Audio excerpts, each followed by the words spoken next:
Levante a voz. Agora é a hora da Rádio Clinos, a rádio de maior audiência no estado da Bahia. Aqui no nosso Levante a Voz, a linha direta com o povo. Já estamos aqui com o doutor Agenor Andrade. Grande Itajaí. É isso, doutor. E hoje o Quiçá tema... do Brasil, né? Rapaz. Quiçá do Brasil. Hoje o nosso tema, doutor, é o sonambulismo, não é isso? Sonambulismo. Vamos tirar aí as dúvidas, desmistificar o sonambulismo, esse problema que muita gente tem e não sabe que tem. Também, não é? Tem isso, tem gente que mora sozinho, vive sozinho e não sabe que é sonâmbulo. Dorme numa cama, acorda na sala. Isso.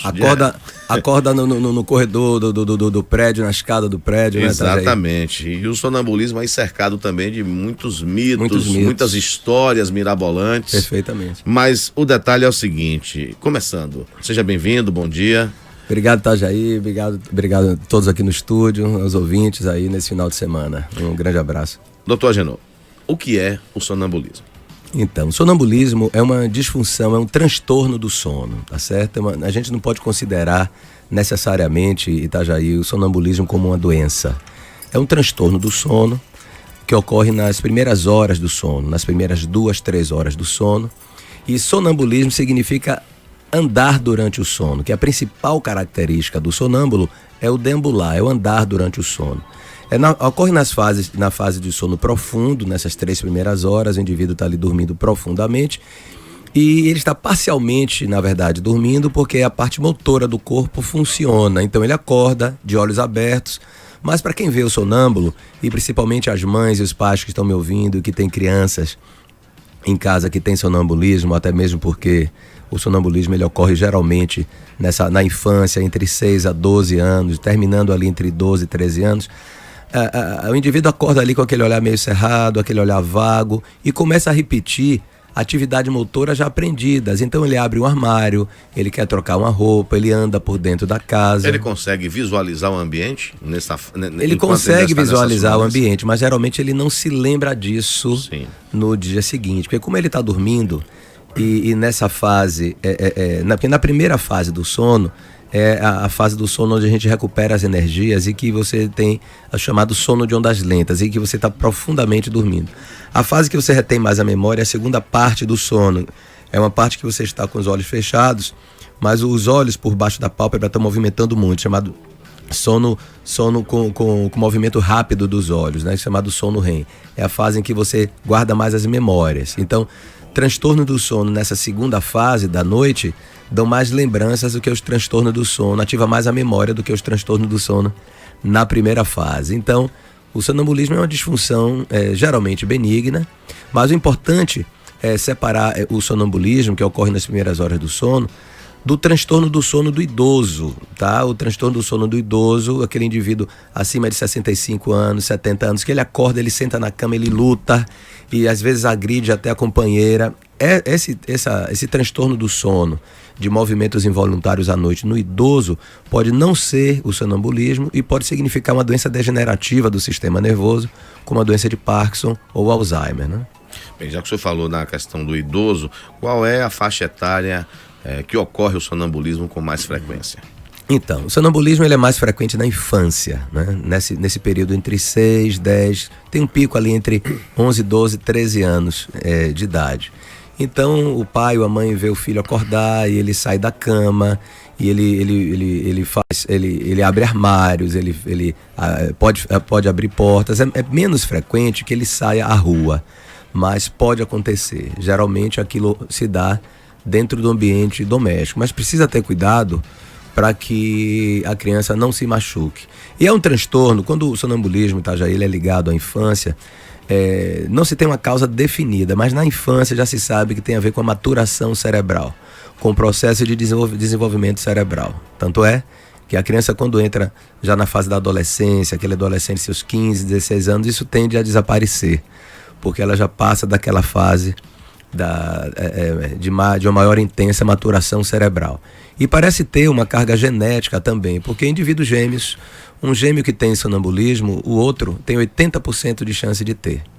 E não é uma situação infrequente na infância, porque tem dados de estatística mostrando que crianças saudáveis, tá? Pelo menos 30% das crianças saudáveis já tiveram pelo menos um evento de sonambulismo durante a vida, pelo menos um. Então, nessa faixa etária não é tão infrequente, não. No adulto, sim, é uma condição mais rara. Bem, quais são os sintomas do sonambulismo e a pessoa que tem o sonambulismo, é possível vislumbrar isso durante o dia? Quando a pessoa está acordada, existe alguma característica no indivíduo que pode denotar isso? Não, até mesmo porque não tem nenhuma característica. O indivíduo que tem sonambulismo, ele não se lembra que teve a crise de sonambulismo durante a noite. E por mais que ele ande muito durante a noite, ele acorda bem. Ele não acorda, curiosamente, né? Ele não acorda cansado, a não ser que ele se machuque. Mas ele pode rodar ali muito tempo durante a noite, mas a crise em si, ela pode demorar de segundos a no máximo ali uma meia hora. E a principal característica é isso, é acordar durante a noite e realizar atos que ele realizaria durante o dia, inclusive até comer durante a noite. Sim, não é? sim. E o mito também, já tocando no assunto, se pode acordar o sonâmbulo durante o transe de sonambulismo. O pessoal costuma dizer que se acordar o sonâmbulo, ele morre. E diz até e outros dizem até que se der um susto no sonâmbulo, cura o sonambulismo, né? Esses são mitos. Não há nada demais. Pode sim acordar a pessoa durante o sonambulismo, durante a crise de sonambulismo. Só que o inconveniente é que a pessoa vai acordar muito confusa e pode até acordar muito irritada e até em algumas situações até apresentar algum grau de agressividade. Então o que é mais prudente é não acordar, até mesmo porque isso não vai mudar muito as coisas. Você vai conduzindo a pessoa vai andando, você vai levando a pessoa de volta ao seu local de dormir, ao seu quarto, e ela volta a dormir normalmente. Isso em qualquer idade, né? Em qualquer idade. Sendo que os transtornos do sono, principalmente no idoso, podem ter outras causas mais sérias. Acontecem geralmente da segunda metade da noite, né? Entre 4 horas da manhã e diante.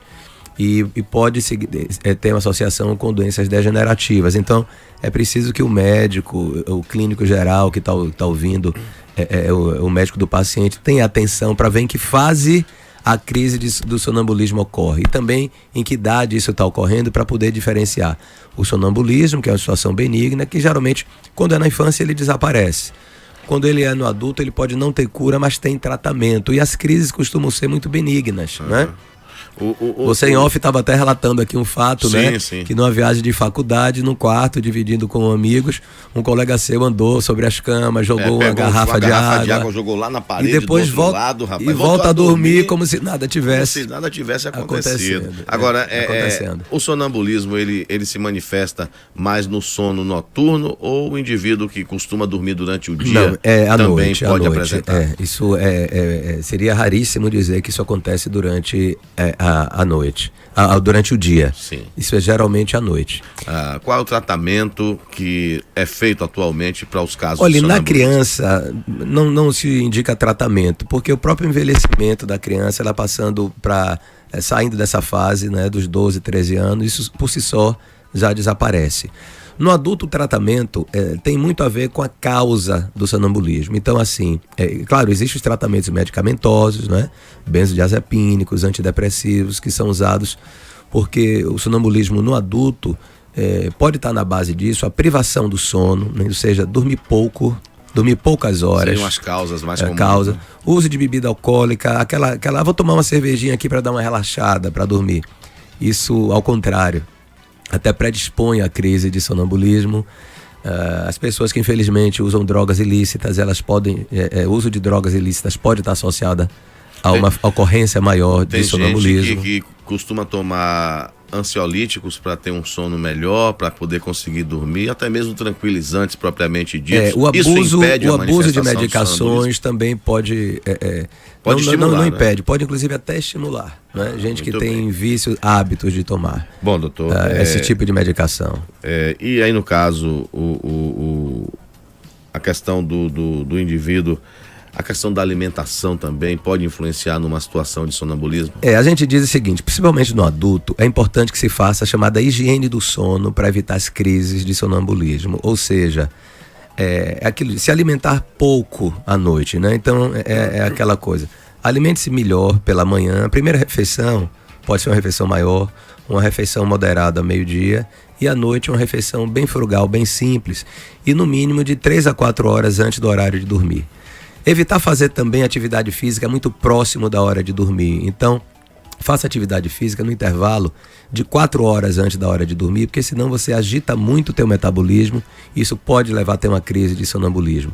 Outra coisa, o excesso de atividade mental, o estresse, a ansiedade, que nós vivemos o mal do nosso século. Transtornos psiquiátricos podem levar ao sonambulismo, o paciente depressivo, o paciente que tem frequentemente ataques de pânico. Doenças respiratórias como a apneia do sono, como a asma, existe uma propensão também. Algumas doenças cardíacas estão associadas principalmente as arritmias cardíacas estão associadas ao sonambulismo. Então, é importante reconhecer a causa, mas principalmente, se eu pudesse mandar uma mensagem, fazer a higiene do sono, que seria manter hábitos de vida saudáveis. Então, fazer atividade física regularmente, porque ajuda a reduzir o estresse. Dormir no mínimo 7 horas por noite, inclusive nos fins de semana. Se a gente buscar, claro que nem sempre isso é possível, Itajaí, mas buscar essa meta. Evitar o uso de substâncias psicoativas, como excesso de café à noite. Evitar muito videogame, uso de computadores, não é? Hoje o quarto do indivíduo virou meio que um escritório, não é verdade? É verdade. O sujeito chega ali de noite, está 10, 11 horas da noite, trabalhando no laptop no colo, né? Televisão ligada para ninar o sono, isso não é bom, né? Quantas pessoas usam a televisão com essa finalidade? Então, o quarto deve ser um local silencioso, bem arejado, escuro, não é? Para que você possa ter, e não usar o quarto como local de atividades à noite. Separar o quarto é o local para dormir. Não está com sono, naquele momento, saia do seu quarto, faça alguma atividade, vá ler um livro fora do ambiente do quarto, mas o cérebro precisa ser treinado. Então, o ambiente, ele sabe que ele tem que entrar no quarto, naquele momento, já preparado para dormir. São condições gerais que podem evitar, principalmente no adulto, crise de sonambulismo. Agora tem gente que usa o sonambulismo como desculpa para muita coisa, como, por exemplo, acordar no quarto da vizinha. E você sabe que é uma das indicações, isso é verdade, e existe situações, quando medicar o sonâmbulo, quando passa por uma situação de constrangimento, não é? Então, já tive um relato em consultório de um rapaz noivo, que viajou com amigas, com outros casais, não é? E no meio da madrugada, ele foi despertado pela amiga da noiva, deitando no quarto, na mesma cama que essa amiga, mas só que ele era realmente sonâmbulo, né? Ele tinha essa menina como irmã, né? Querida. Tem gente que pode usar isso com segundas intenções, né, Itajaí? Inclusive ontem eu li uma notícia. Mas pode ser uma situação constrangedora e nesses casos requer tratamento medicamentoso, inclusive. Pois é, uma jovem casou-se e durante a lua de mel errou de quarto e acabou dormindo na cama do sogro. Essas situações, inclusive teve um caso anos atrás, inclusive saiu uma reportagem de 2012, 2013 de um pai que inclusive matou o filho de 11 anos na madrugada, o filho sonâmbulo. Ele estava na garagem, mexendo em coisas na garagem.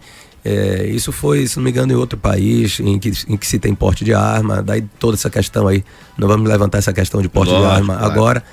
Mas ele confundiu o filho com um ladrão na penumbra da noite e atirou, e era o filho dele numa crise de sonambulismo. Então, é importante que a gente, e justamente nessa fase de idade, onde tem um pico de sonambulismo, que é de 11 a 13 anos de idade.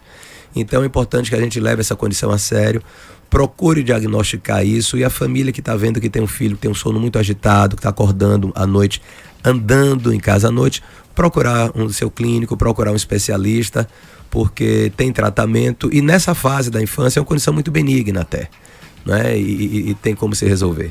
Muito bem, então, doutor Genô, muito obrigado mais uma vez, a Rádio Clinos aí, audiência total. A gente agradece o espaço sempre. E essa parceria com o IMDI Cardio Center, mandando um abraço aí aos meus queridos amigos Luciano Ramos e Marcos Cirqueira. Aliás, vocês estavam bem anteontem na nossa live. Na live, tá vendo?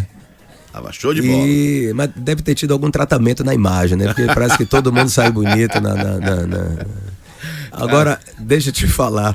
Dr. Marcos Cirqueira, ele deve estar aqui semana que vem, né? Sim. Falando sobre situações... Em pleno carnaval?